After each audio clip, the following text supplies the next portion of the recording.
Welcome to part 4 of our series on how to thrive and advance in the consulting industry.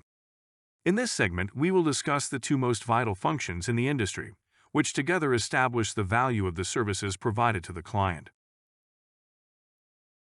It is probably about time we discuss one of the secrets that is at the heart of the industry. Eve saw the word in the lobby every day. It sat firmly perched with the other core values that the company mounted on the wall, thinking that daily reminders would magically be absorbed by the employees who would walk by. Maybe, maybe not. But this one word summarized the purpose of the industry, but there was no explanation on how to achieve it. Expertise. The meaning was clear.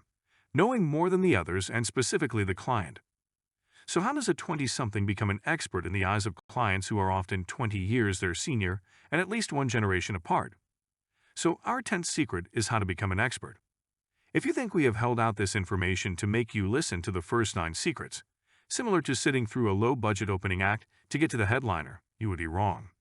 Well, kind of wrong. That is because our vision of an expert is a balanced combination of the knowledge of what's important or the Pareto few, preparation for the audience using the power of perspective, and effective communication, which we also call the Gary weakness. Essentially, applying the first 9 secrets is the cipher to the 10th secret of how to be an expert. Experts have valuable knowledge to offer on a subject of interest, but it does not necessarily have to be all of the knowledge on that subject, just to focus on what matters to the recipient. For example, Eve asked her father to help her set up her retirement account because she considered him an expert when it came to financial matters. However, next to Warren Buffett, her dad probably wouldn't be regarded as a financial expert. But Eve didn't need all of the vast financial knowledge that Warren Buffett possesses to set up her retirement account. The knowledge her father had in that specific area qualified him as the expert she needed. So step 1 is to identify precisely what the client needs, thereby creating a knowledge area to focus on. It is necessary to develop a deep understanding of the specific knowledge, though. The 8th secret is intended to leverage efforts for maximum results, not a magical power to replace hard work. Step 2 is to prepare the data and how to deliver the information. Not much distracts more from a message than thoughts that wander off in a tangent going nowhere for the sole purpose of demonstrating irrelevant knowledge. Eve remembered Gary would include acronyms and really technical jargon to make himself look smart. But looking smart and providing value to the client are two different animals. To provide maximum value, the knowledge needs to be prepared in a way that is relatable to the client or customer. Once the knowledge is prepared in a concise format, then it is time to practice the delivery, and after that, practice some more. Anyone who has ever heard a Steve Jobs presentation might think that he did not need to practice. But in reality, it would not have been unusual for him to practice 100 hours for a 20-minute presentation. Practice is vital because quality counts. And this isn't just about presenting to clients. Internal and informal communication can also impact your perception of being an expert. Eve had received an email from Peter, who was helping her out in his field of expertise. The email was riddled with poor grammar and barely coherent. Eve had to ask Peter to better explain his response. He smiled and said, "You know, technical people don't write so good."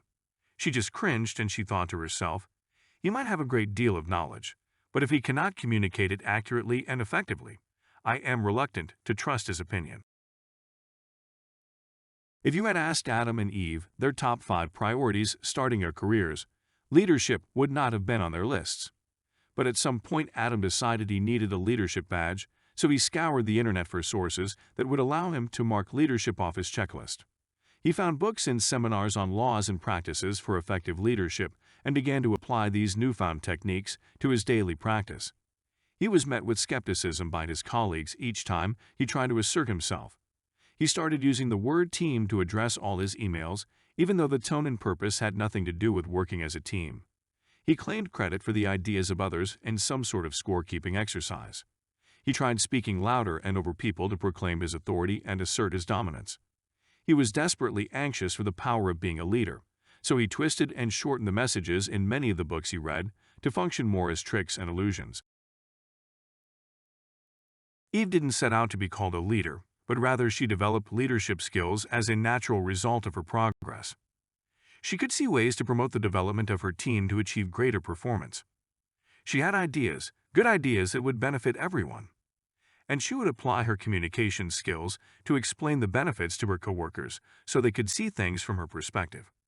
She was focused on improving her team for everyone's benefit, and not any potential accolades she may receive.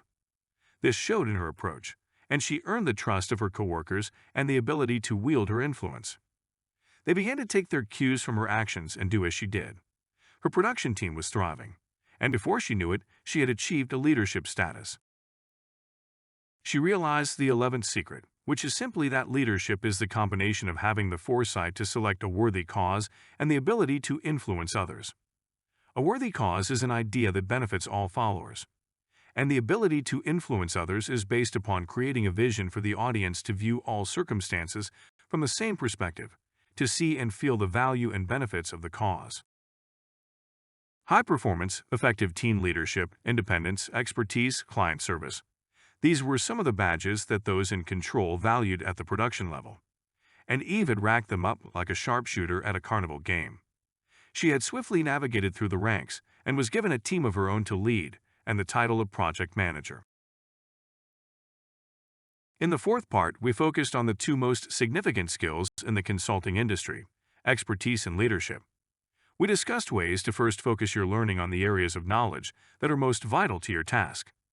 These are the areas that will provide you the majority of the results and efficiently elevate your level of expertise. Practice anticipating the vital knowledge for your next meeting or team interaction. Then begin researching the anticipated topic before the meeting and be prepared to share relevant information. When it comes to leadership, there are many books and theories that can be overwhelming to try to implement. If you simply use your knowledge to select worthy causes and leverage the power of perspective to help others visualize the importance of the cause as you see it, then you will find yourself in a leadership position. So continue to practice these two actions as often as possible.